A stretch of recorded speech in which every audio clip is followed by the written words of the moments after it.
the roller derby ones you might be thinking of. I don't know if you've seen them or if you know what I'm talking about. You know, like the old school ones that put in your sneaker and you like lock them into the feet? They found like 500 pairs of those. Again, on the company's note of efficiency. Because they wanted everyone who worked in the warehouse to know how to roller skate. It was a job requirement. You knew how to roller skate, or simply put, you don't work for Montgomery Ward. That way, in theory, you can get orders down all 1.2 million square feet of the domain here as quickly and efficiently as humanly possible. That same philosophy, the same old roller skates, stuck with the company until they closed the doors for good in 2002. Up ahead of us on the left-hand side. Okay, so we're looking at the domain again. You see at the top where it says Echo? Behind that, you see a lit-up statue of a woman kind of doing one of these here. So that is called Progress Lighting the World. That statue was a gift given to Montgomery Ward by the city of Chicago to be put on top of what was his office tower at the time, just to celebrate the catalog companies and all the good that they were doing and all the good that Montgomery Ward was doing for a lot of Chicago neighborhoods. So that was a gift by the city called Progress Lighting the World. So we are heading back down the north branch of the Chicago River. Right now, I'm going to take a brief pause on buildings. Instead, we're going to talk about some history. So, if you guys have been waiting for that perfect time to go down to the bar, this is it. But we do pipe the audio everywhere in the boat, even in the bathrooms, so you can't escape this history lesson, even if you want to. But when we're talking about the history of the city, I'm going to start in 1673. Two French explorers, Marquette and Joliet, were sent on a quest by New France, aka East Canada, to go explore the Mississippi River. They got as far south as the Arkansas River, turned around, made it back to modern-day Utica, Illinois, and it was there they were approached by a friendly group of local Native Americans called the Potawatomi, who went there first, who showed them a shortcut to what they called the Great Sea, which today we call Lake Michigan. So those two explorers then became the first two non-Native American human beings to step foot on the marshland that would soon become Chicago, Illinois. 1779, Chicago will get its first permanent non-Native American resident, known forever as the father of Chicago, the first non-Native American person to settle this area.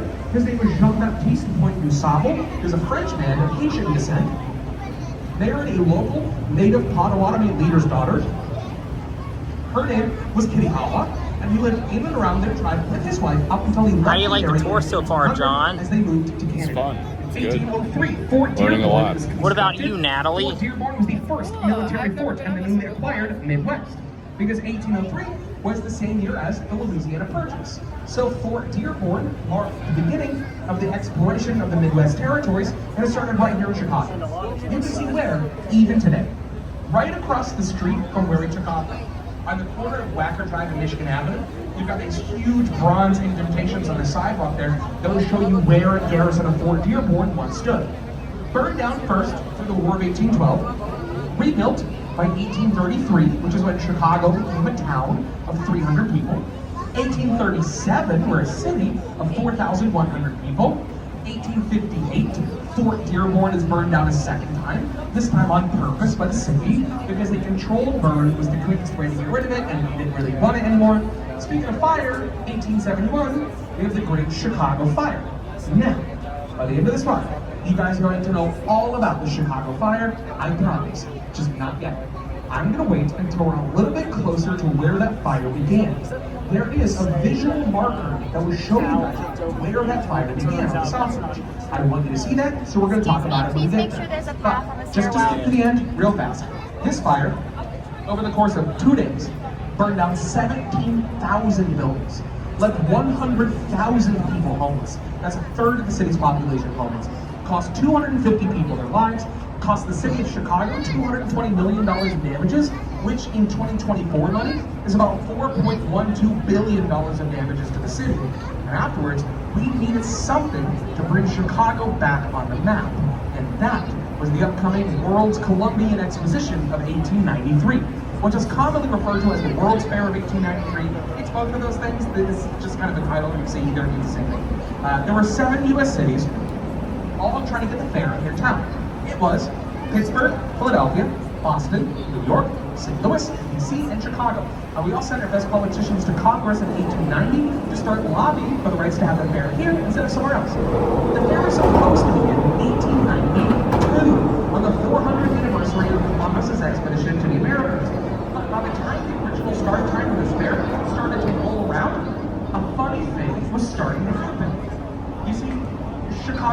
politicians would not stop talking. We could not stop lobbying for this fair because getting this fair in Chicago was life or death. There was no other way ever to bring that many people into the city all at once to maybe get an interest in it and help us rebuild after the fire. So we knew that we absolutely must win. And our strategy was pretty simple. Just keep talking. And you know what? It worked. We just talked day in, day out, stood up, sat down, filibustered an hour-long shift, guys, talking to whoever about whatever. Just to constantly lobby this fair into the ground, which is exactly what happened in 1893. A year later, but we still got it, and that's what counts. Prompting New York journalist Charles Dana to famously saying that New York had lost that fair to those windy windbags from that windy city. So our nickname of the Windy City, believe it or not, doesn't really have a lot to do with wind velocity. More to do with our windbag politicians filled to the brim with hot air. But we are pretty windy. According to the Weather Channel, among every registered city in the United States, Chicago, Illinois is currently number 50 on the windiest cities in the United States. So we're up there, I guess. We're just not the windiest city. The windiest city in the United States is Amarillo, Texas.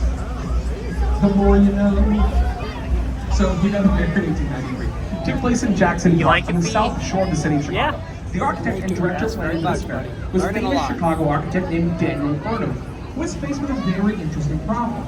You see, the population of the country, just for a bit of context here, was about 60 million people, 60 million. Over the course of May to October of 1893, that's 6 months, the city of Chicago over that time would see 28.5 million visitors. And Daniel Burnham had to figure out how to cram half the population of the country into Jackson Park over 6 months, which he did amazingly by building a temporary city down there out of a temporary material called staff, which is wood and plastic. Very easy to build with, very easy to tear down, and he painted everything white because white was the cheapest paint available at the time. And Daniel Burnham did not have the time, money, or patience to deliberate otherwise. So he just painted everything white, which gave the area the nickname you may have heard of, the White City. The landscape architect for this white city was Frederick Law Olmsted, the same guy who designed Central Park in New York.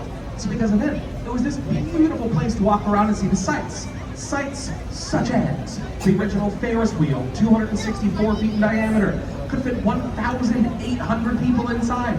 Took an hour for full rotation of a stop at every car and cost a nickel per ride, which today is $1.85, which is approximately 10 times cheaper than the one at 80 Pier right now. So not such a bad deal after all. Also, electricity. Not only did Nikola Tesla first publicly debut an alternating current here, Thomas Edison waltzes into town with a working version, finally, of the light bulb, which they used to light up the White City at night. Also, did you know this fair? A whole bunch of stuff, in no particular order. You got Aunt Jemima's pancake mix, spray paint, the dishwasher, Cracker Jacks, Wrigley's Juicy Fruit Gum, the zipper, PBR, the brownie, the Tootsie Roll, Swedish meatballs, the electric chair. One of these things is not like the other. One of these things just doesn't go on. But not enough time to get into that, because we are coming up real quick here on the left. This beautiful view down on the left-hand side of the main branch of the Chicago River, looking down the main branch here on the left-hand side. A beautiful view for you guys here on the left. So definitely take a moment to enjoy this view here on the left-hand side. But we are getting ready to head down the south branch of the Chicago River. Before we do here, real quick, if you guys have any questions about anything that we have seen or maybe will see, hold on to them. We'll have a time for questions when we turn around by Chinatown in just a few minutes. So here on our right-hand side, we're coming up here on 150 North Riverside Plaza. Finished early. There goes a train. It's 54 stories, but in this case, that's 750 feet. It's 120 feet wide, except for the base, which is 40 feet wide. How this building keeps itself upright is one of the most interesting marvels of modern-day engineering. So it's a little bit tricky, so follow me. So inside the top floor, there's nobody in there. There are, however, instead 4 giant metal boxes that are filled with a combined total of around 200,000 gallons of water. With me so far. These boxes of water at the top sit on top of a movable computerized track that can determine any amount of wind sway or motion from the top of the tower. And then it will automatically shift those boxes of water across the floor against the weight of the sway to counteract the weight of the sway entirely. And so the sloshing motion of the water inside the boxes will counteract the weight of the sway and keep the entire thing upright. You like it, John? In this case, water. You like it, That is called Natalie? a mass damper system. Specifically, that is a tuned mass damper system. Tuned, it just means it's controlled by something automatically. It is not entirely gravity dependent, but a lot of mass damper system in the United States. Here on our right-hand side, coming up on 100 North Riverside, the old Boeing headquarters, built and designed on top of the railroad over here in 1990. Is that the headquarters right there? Will. Boeing was in here from 2003 until 2022. They recently moved out. A lot of the space still pretty empty. Architecturally speaking, though, something pretty neat is happening. So you guys see here on the corner, see these steps up ahead here? On the other side of the wall from the steps is the switching track for Union Station. One of the most important rules when you're building on top of a railroad is that no matter what, you cannot obstruct the switching track. So in order to build on top of it like this, they had to get a little creative. I hate to ask you guys to do this, but for the only time in the tour, I'm going to ask you to turn around. If you look back to our right, as we pass underneath Washington Boulevard, if you guys look back to our right at the top of the old Boeing headquarters, you're going to see a large steel X on the roof. That is one of 5 called wide horizontal trusses. What a truss does is uphold weight. So think of those like 5 fingers of a giant hand that reach that corner of the building and holds all the weight that will be going down on the ground there, instead distributed evenly between the 5 horizontal trusses at the top, pulling up all the weight in the fingertips as opposed to holding the ground. Here on our right-hand side, 2 North Riverside Plaza, finished in 1929 by architectural firm Oliver and Root. This was the first building on the South Branch built on top of the railroad runs. Originally the headquarters for the Chicago Daily News, one of our many newspaper companies back in the day. In our newspaper heyday, Chicago at one point had 37 major newspaper companies.